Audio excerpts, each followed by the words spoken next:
AutoSave is a feature in Microsoft Office that automatically saves the document you're working on at certain intervals.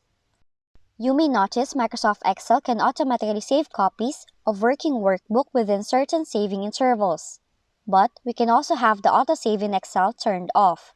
And to learn more about how, keep watching on this video. Now for the sake of this demonstration, we would use Microsoft Excel as an example. So if you want to turn off AutoSave off by default for all cloud files, you can do so by clicking on the File tab and then select Options from the categories on the left. In the Excel option dialog box, click the Save in the left bar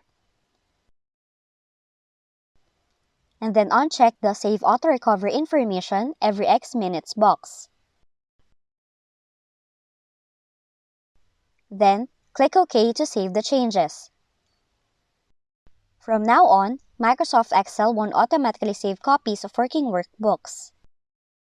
Now that's how easy you can disable AutoSave feature in the Microsoft Office application. If you found this video helpful, kindly like and subscribe.